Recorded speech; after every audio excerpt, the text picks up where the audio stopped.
cut up too much tonight. But here recently I've gotten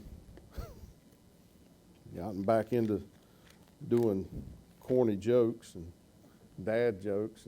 But you know, Brother Terry, the Bible does say that a merry heart doeth good like a medicine, and a merry heart changeth the countenance. And one of the guys I work for, he told them at work the other day, they were just kind of shaking their head in our morning meeting and said, "Can you do something about Chuck and his stupid jokes?" And he laughed. He said, "Would you rather see Chuck walking around cracking stupid jokes, or would you rather see Chuck sitting at his desk flaming mad and being upset all the time because things ain't going right?" He said, "I'd much rather hear him tell these stupid jokes all day long." And I don't get in the flesh too awful much at work, but you know, I will work in a public environment and I deal with problems and stresses every day. Brother Brent, you understand what that's about. Just like this morning, man, I had high hopes, and I'm not going to ramble long, but this morning I had high hopes. You know, today's going to be a good day. It'll be a good day, and it was a good day. Angie asked me, she said, "Well, how's your day?" And I said, "It's bad." But you know, in the grand scheme of things, it's a good day. It's a good day. I set out with a goal. My goal was I was going to get out of work at a decent time so I could get home and pray and look over my notes. And early on, I got hit with, there was a traffic jam outside of Chesapeake, Virginia, Brother Chris. It's 278 miles from here to where they were going. I sent 3 guys to Chesapeake, Virginia, and hoping and praying they're going to get back. They're in day cabs, and for you that don't understand, it means they don't have a sleeper, and that means they've got to get back because they don't have no way to sleep out on the road, and somebody else uses their truck at night. And I was hit with the news at about 8 o'clock this morning that they were stopped in traffic. 2.5 hours later, they're still stopped in traffic. Suffolk, Virginia is where they were sitting at. And you pray for the people that were involved. There was a three-person fatality on the interstate up there going to where they were going. They were only 10 miles from where they needed to be. And so that created a problem. I knew they were going to be running late. I ended up having to round up 4 drivers to go get 3 drivers from over on the other side of Burlington this afternoon, which when you get faced with your things at 10, 11 o'clock in the morning that you know is going to carry out throughout the day, and you got to figure out how to fix these problems, it kind of gets a little stressful, and it had me a little stressed out today because I was thinking, I can't stay here past 5 o'clock. I've got to get done. I got to go. And so I was wound tight all day long. But I kept a smile on my face, Brother Sean. I even told some dumb jokes today. So anyway, I'll tell you this one. I keep a deck of cards on my desk every once in a while. I come in one day, and they were all glued together. I couldn't deal with it, Brother Sean. Couldn't deal with cards. All right. Well, I'll quit goofing around. Take your Bibles, turn to Ruth. Turn to the book of Ruth.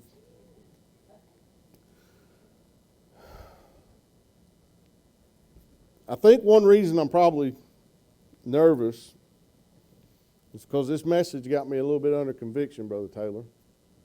It didn't get me a little bit under conviction. It got me a lot under conviction. Ruth is an amazing book. For a lot of people, I talk to some people and they say that's probably one of their favorite books of the Bible. Ruth's story is probably one of their favorite stories. And it's not a story like a make-up fable, made-up children's tale. It's a true account of history. But Ruth is an amazing story. And there's so many things about the book of Ruth that we can draw from and glean from. And I'm going to read several verses tonight because I'm just not sure exactly where to pull the text from. There's one verse in particular that I would pull the text from, but let's just go back and recount the history here a little bit if we could. It says, verse number 1, "Now it came to pass in the days of the judges, in the days when the judges ruled, that there was a famine in the land, and a certain man of Bethlehem, Judah, went went to sojourn in the country of Moab, he and his wife and his 2 sons, and the name of the man was Elimelech, and the name of his wife was Naomi, and the name of the 2 sons was Mahlon and Chilion, Ephrathites of Bethlehem, Judah, and they came into the land in the country of Moab and continued there. And Elimelech, Naomi's sons, died. Elimelech, Naomi's husband, died, and she was left with her 2 sons, and they took them wives of the women of Moab, and the name of the one was Orpah, and the name of the other was Ruth. And they dwelt there about 10 years. And Mahlon and Chilion died also, both of them. And the woman was left with her 2 sons, and the woman was left of her 2 sons and her husband. And then she arose with her daughters-in-law, that she might return from the country of Moab, for she had heard in the country of Moab how that the Lord had visited his people and given them bread.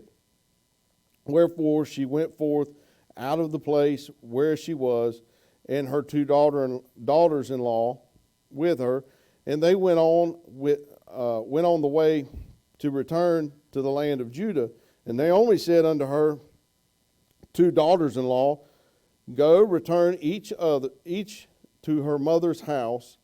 The Lord deal kindly with you as ye have dealt with the dead and with me.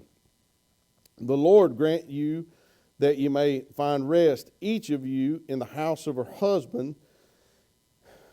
Then she kissed them, and they lifted up their voice and wept. And they said unto her, Surely we will return with thee unto thy people. And Naomi said, Turn again, my daughters, why will ye go with me? Are there yet any more sons in my womb, that they may be your husbands? Turn again, my daughters, go your way, for I am too old to have an husband. If I should say I have hope, if I should have an husband also tonight, and should also bear sons, would ye tarry for them till they were grown? Would ye stay for them, having husbands? Nay, my daughters, for it grieveth me much for your sakes that the hand of the Lord is gone out against me. And they lifted up their voice and wept again. And Orpah kissed her mother-in-law, but Ruth clave to her. Now catch that right there. But Ruth clave to her. And she said, Behold, thy sister-in-law is gone back unto her people and unto her gods. Return thou after thy sister-in-law. And Ruth said, Entreat me not to leave thee, or to return from following after thee. For whither thou goest, I will go, and whither thou lodgest, I will lodge. Thy people shall be my people, and thy God my God. Where thou diest, I will die, and there will I be buried. The Lord do so to me, and more also, if aught but death part thee and me. Grab a hold of that last part of that verse. She said, if aught but death part thee and me. Ruth was making a big statement here in that verse when she said, if aught but death part thee and me. She more or less said, and Naomi, until death do us part. I'm drawing a line in the sand right here, Naomi. I'm not turning back. I'm not going back. I'm going with you. In verse 18, when they saw that she was steadfastly minded to go with her, then she left speaking unto her. Brother Elwood, would you pray for us, please?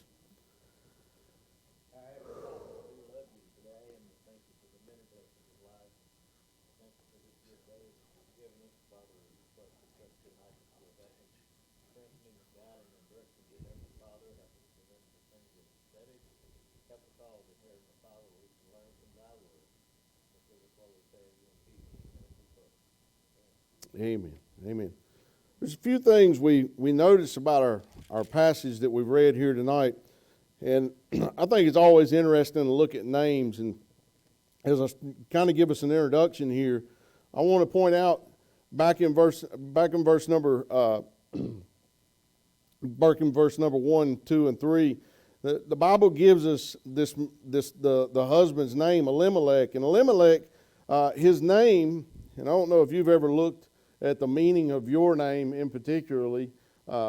I looked it up one time, but it was so significant that I can't even remember what it was. I mean, it was just that significant to me what my name really means. Because, anymore, really, we don't put a lot of emphasis on the meaning of a name. We do, when we name children, we look at, and I don't know how you newer parents were, you look at books and you look at popular names for the time and you look at all kinds of different things. And, when we were naming our girls, we kind of went with what we liked the sound of. At least for me, that's the way it was. And there were some names that come up and I said, nah. There were some names that come up and I said, that's what it's going to be. There were some names that were, in my mind and in my heart that if I'd have had a boy a long time before I even thought about having children, I said, if I ever had a son, his name would be Dalton. And I think we come to land on that Savannah was supposed to have been Zachary Dalton.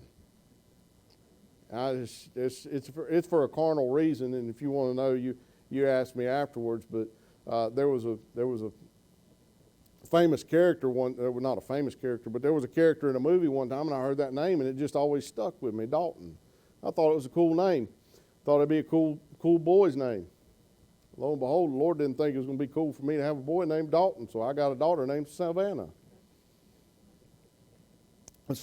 But Elimelech's name means king is God. I mean, God is king. Naomi's name means sweetness, beautiful. Mahlon's name meant sickly. Mahlon was the one, you'll study your Bible, you'll see Mahlon was the one that actually married Ruth. Then Chilion, his name was pining, wasting away. He was the one that married Orpah. But Ruth's name meant friend. Orpah's name, and I don't understand the significance of it. I didn't study it that deep. But Orpah's name means neck or skull. She thought for herself, I guess you might say. I don't know. But Boaz, as you would study on through the scripture, you'd see the name Boaz come up. And Boaz's name means in strength or quickness. Boaz was a very powerful man in that land. And we're not studying Boaz tonight, but I got to thinking about and got to looking at, Elimelech, his name is God is king, but he didn't trust God enough to stay where he was at. He went to another land and he took his family with him. And because he took his family with him, ultimately, he ended up dying. His boys, they were named, really, I think it's kind of interesting. Mahlon's name was sickly, but you study through the scriptures, you're going to see Ruth ended up marrying Boaz, which was strength, complete 180, complete opposite. But it was because of what Ruth did, because of the decision that Ruth made back in verse number 16, 17, 18, when she said, I'm going with you, Naomi. I'm drawing the line in the sand. I'm going with you. I'm going to follow you. And so I think those are interesting. And Ruth was a friend. She stuck with her mother-in-law. She didn't know what the outcome was going to be, but I think she was really willing to go with Naomi, and not knowing would she ever get married again. She just knew that Naomi, y'all pray for me, I keep getting them backwards. She knew that Naomi had a God that was powerful, was more than anything that she had where she was at, the gods that she had served and worshiped before. And Ruth said, where thou goest, I go. Where thou diest, I'm dying. And the only thing that's going to separate us, Naomi, is death. And so, as we study through the scriptures, we'll see some things. And I would ask you tonight, I would tell you first, the world is in desperate need of Christians who have the dedication of Ruth. You know, oftentimes when people get saved, they make a decision and they say they're not going to turn back. You get 6 months, a year down the road, they turn back. You get 5 months or 5 years down the road, 10 years down the road, they start turning back. Ruth said, there's only one thing that's going to separate me from you, Naomi, and that's death. She had a determination in her heart that she was going all the way. She was following Naomi. And this world needs some Christians that have the dedication of Ruth.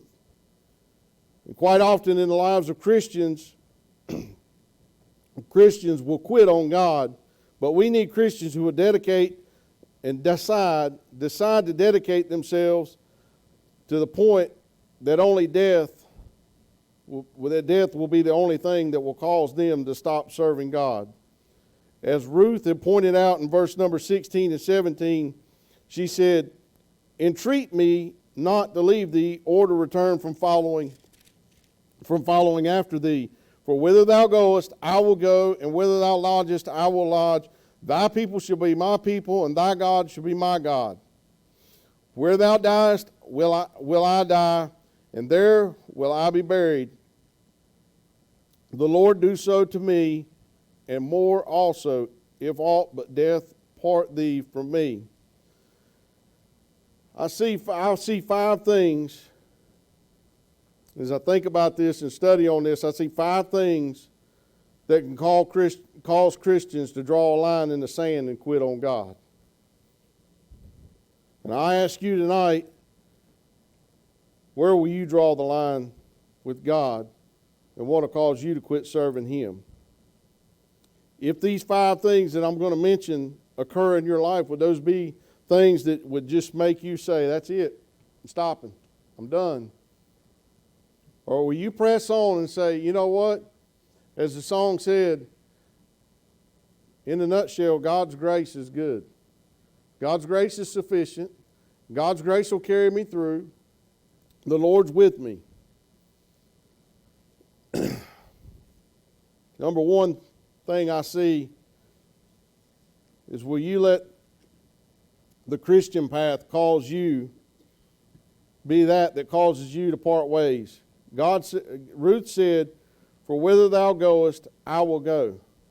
She saw Naomi's life, and I believe there was something in Naomi's life, whether, Naomi had followed her husband to that land, and maybe her husband Elimelech was out of the will of God when he took his family down there, but she was faithful to follow her husband as he was following God.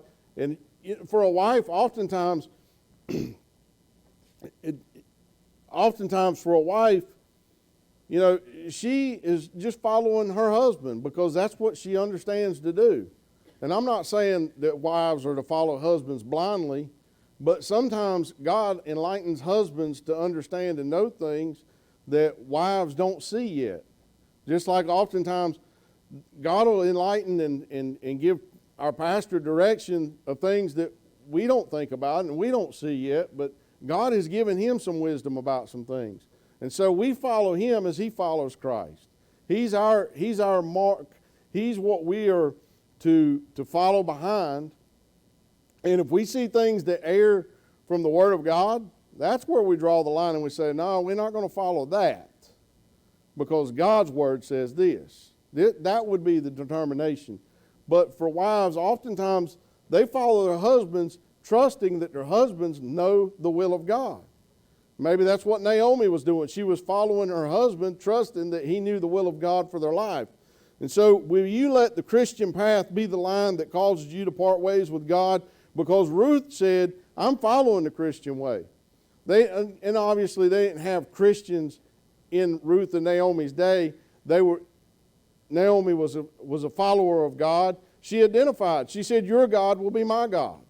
And notice that's not a little g, that's a capital G, where it says, thy God, my God. She's talking about Jehovah God. She's talking about the God in heaven, the God who created the universe. She's talking about the true and living God.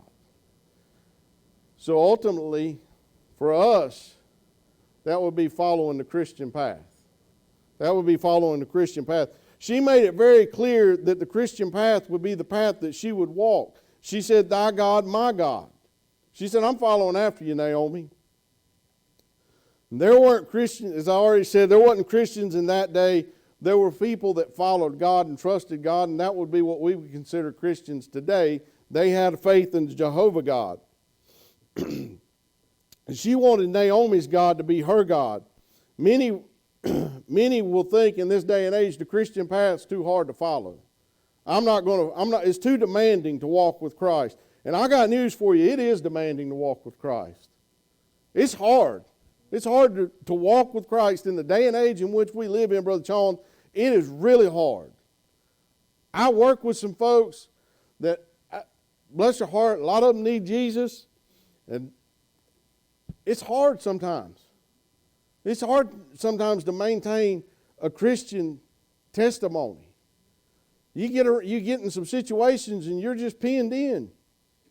You just have to deal with it. You pray, Lord, please let me have the right attitude, the right actions.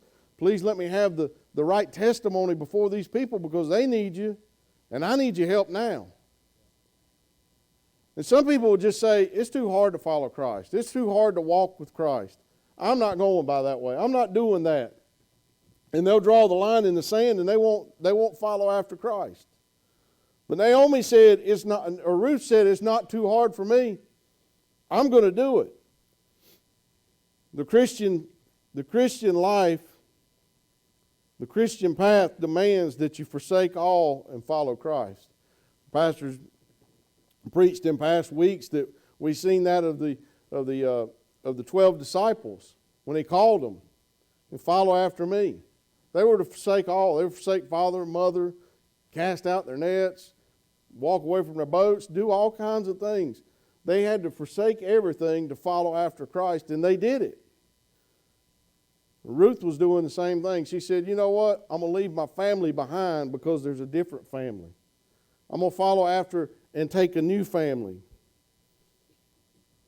Have you ever drawn the line in the sand, the line with God, and said that you would only go so far with Him? I remember, Brother Taylor, the time that I surrendered to preach, I told God that I would go anywhere. I was just open-hearted. And man, I'm telling you what, it wasn't just a couple of hours, Brother Terry. They was asking Angie, you think y'all will go to Africa?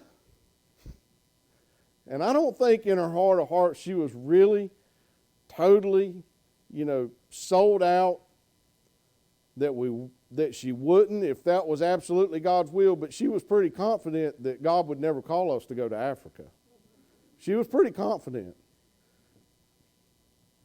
But when I surrendered to preach, I was willing to do whatever. I was willing to do whatever. God, wherever you'll have me go, send me. God, God hasn't opened a lot of doors for me to do a lot of things and go a lot of places, and that's fine, well and good. I've come to that realization that as I heard Brother Tony Hudson preaching this week, he gave an illustration of an old man of God that I wish I could remember who it was. Young man picked him up and said, I think it was Brother Tom Malone. He said, the young man picked him up at the airport and he was asking, he said, Brother Tom, can I ask you a question? And he said, you can ask me a question. I don't know if I'm going to have an answer. And he said, what do you got to do to get into the ministry? What do you got to do to break into the ministry?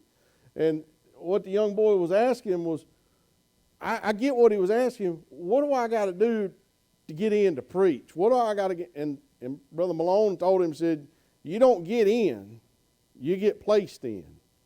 It's not something that, I wanted to get into insurance. Brother Jeff talked to me years ago and got me an offer for a job.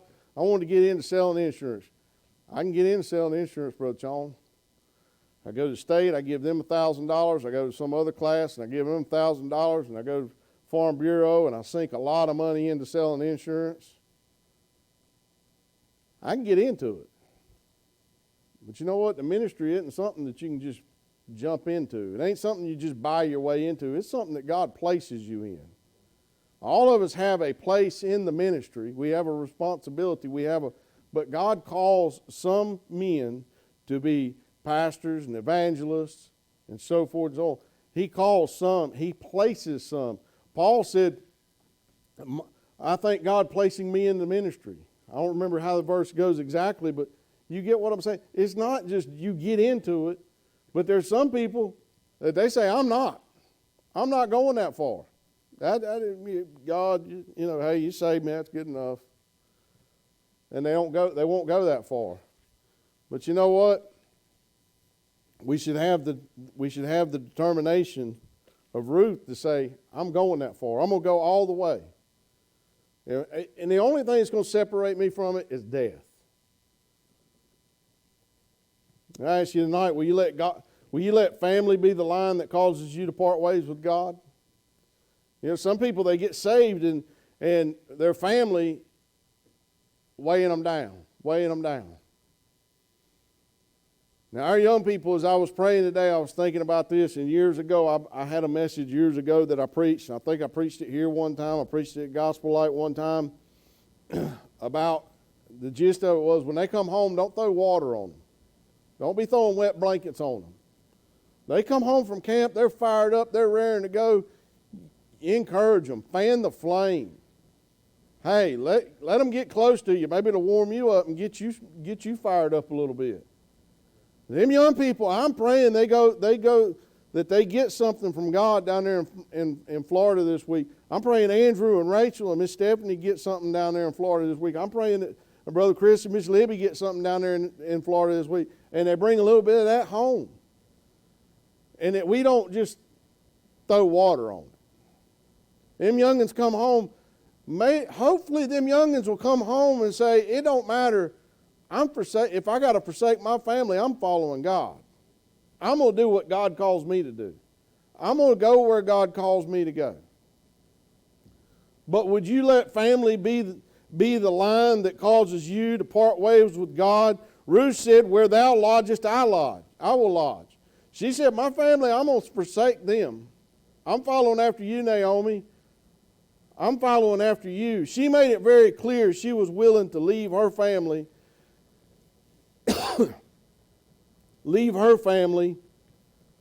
for God. She was going all the way. Like a football player running with the ball heading toward the goal line. He's going all the way. I can hear that radio announcer in the background after he catches that pass and he's out in the wide open. Ain't nobody. He's going all the way, baby. He's going all the way. You know what? Good for him, but I hope that some Christians will say, I'm going all the way. I got the ball, I'm running with it. I'm going to do something for God. There are many Christians who will forsake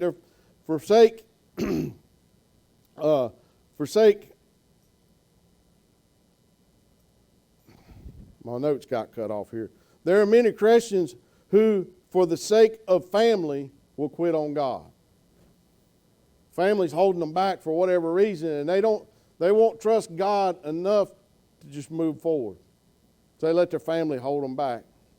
A lot of times that's what happens to teenagers, young teenagers. They go to camps and they get all fired up. They come home. Family don't want to do those things. Family wants to go on vacations. Family wants to go here, go there, do things. You know what?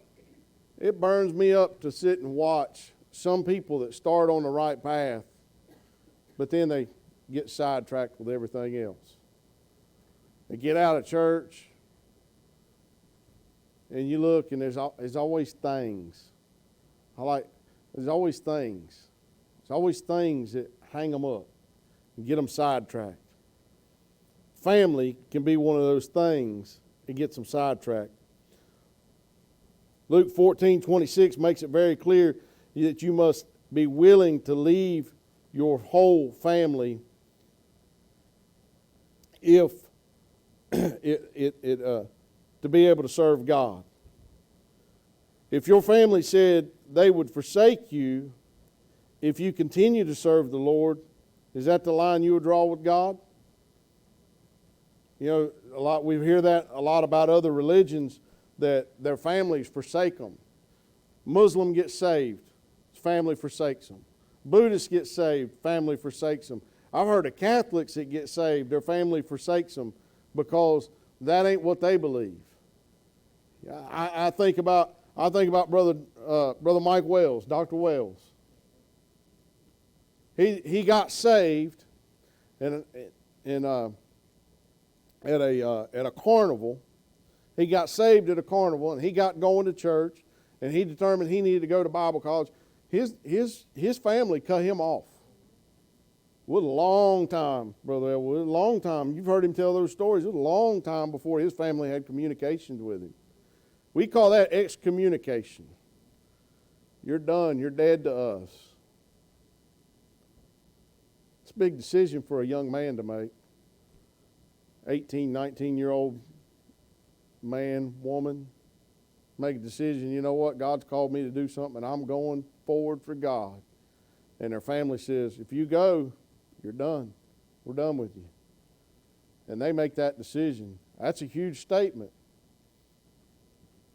Would you let family be what makes you draw the line with God? Will you let other gods be the line that causes you to part ways with God? Ruth said, and thy God, my God. I don't know what all Ruth seen in Naomi's life at this point in time, but there must have been some God on her, Taylor. There must have been some things on her that she said, I'm following after her. And you know what? There'll be people in our lives that you see them and you say, man, they got God all over them. You need to follow them people. You need to stick on them like glue. You need to pay attention. I'm not saying mold your lives after them and determine you're going to be them. But there are some things about some godly people we can take note of and we can follow after.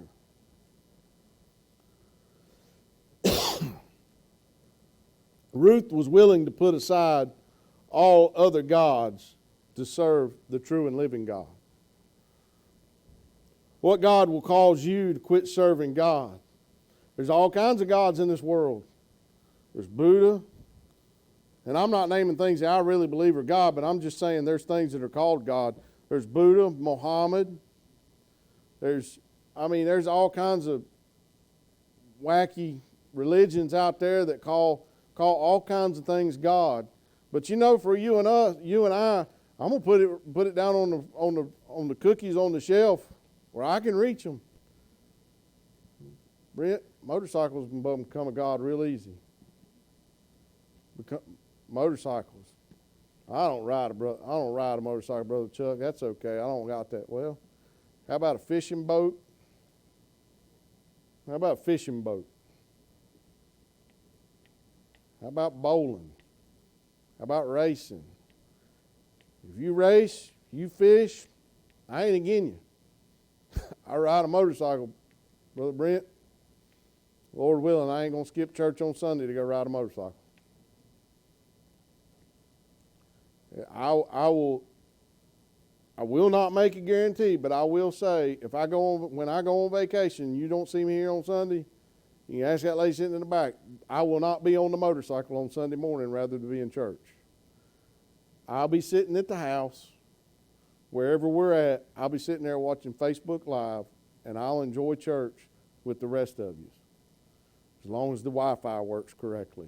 If not, hey man, I got unlimited on my phone now. I can hotspot it on my phone.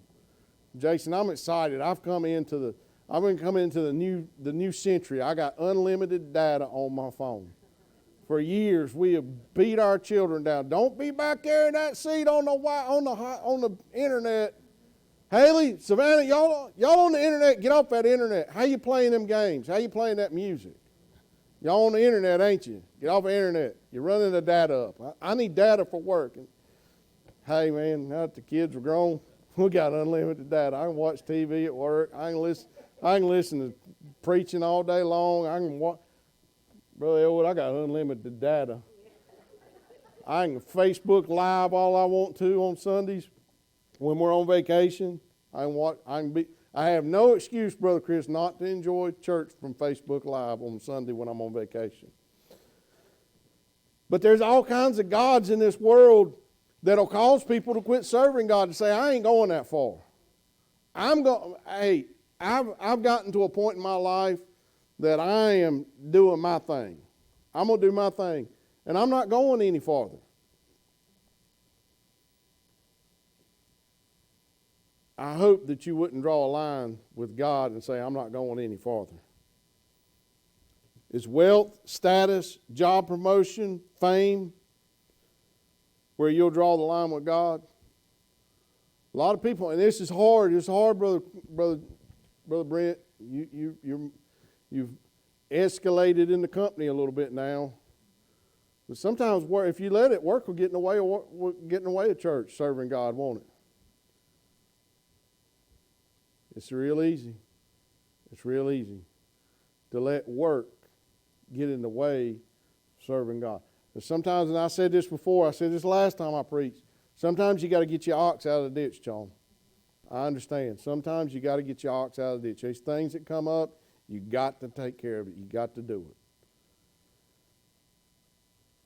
But just missing church for the sake of working, to make another dollar,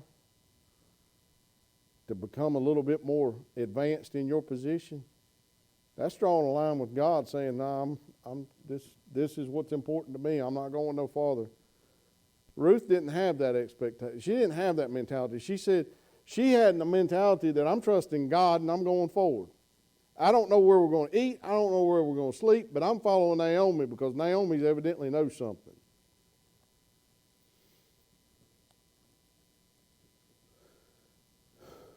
Whatever you would be willing to put ahead of God is the line that you have drawn with God.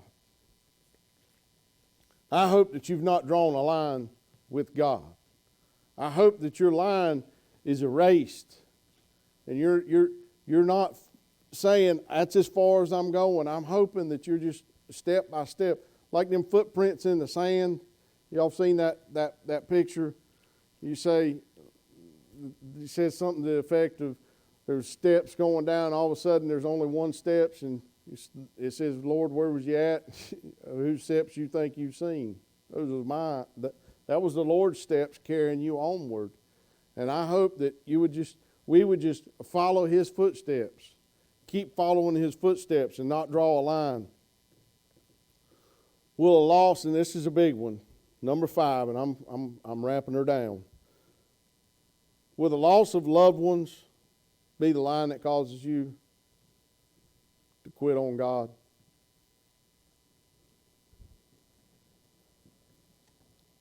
As I come to that point, I think about people that I know that were active serving the Lord.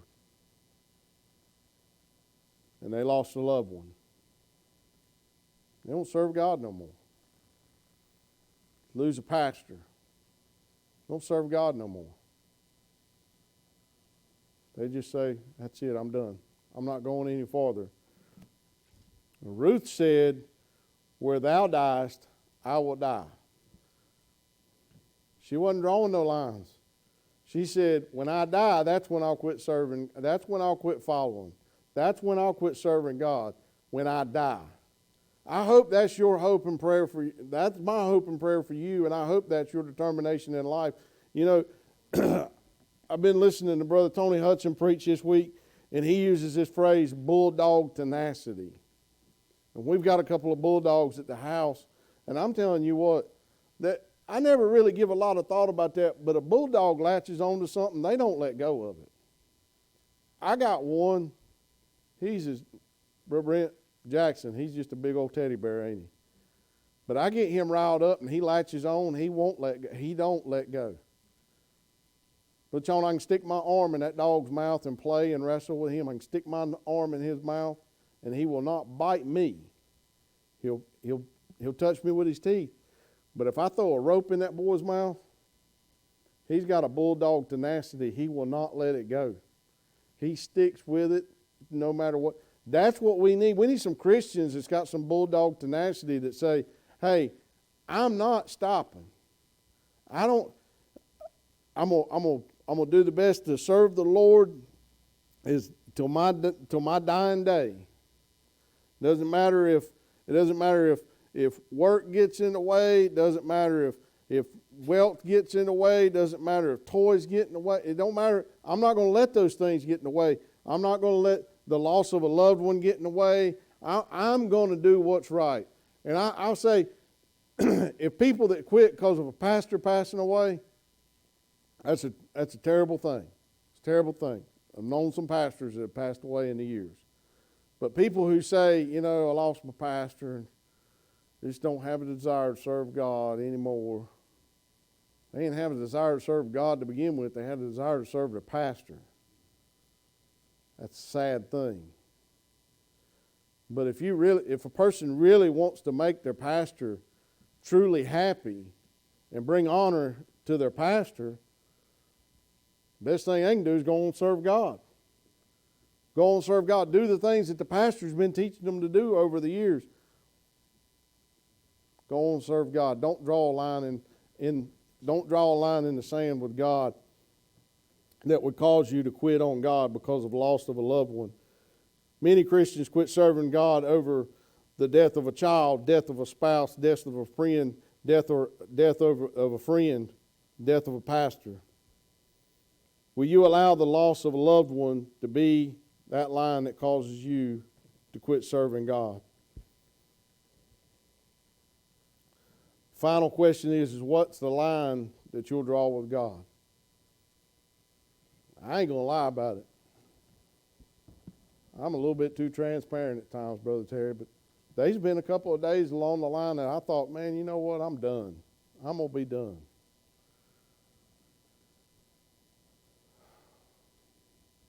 I told Brother Chris over here in the fellowship hall the other Monday after everybody was gone, Brother Chong, I told him, I said, there's some things that I have thought about backing up on. There's some things that I've thought about quitting on. Brother Brent, you know why I don't quit? You know why I don't back up on those things? Because I've always thought I'm only as good as my word. God's put a determination in my heart years ago, and as bad as my flesh wants to chunk anything, my heart and the Spirit of God tells me you ought not to.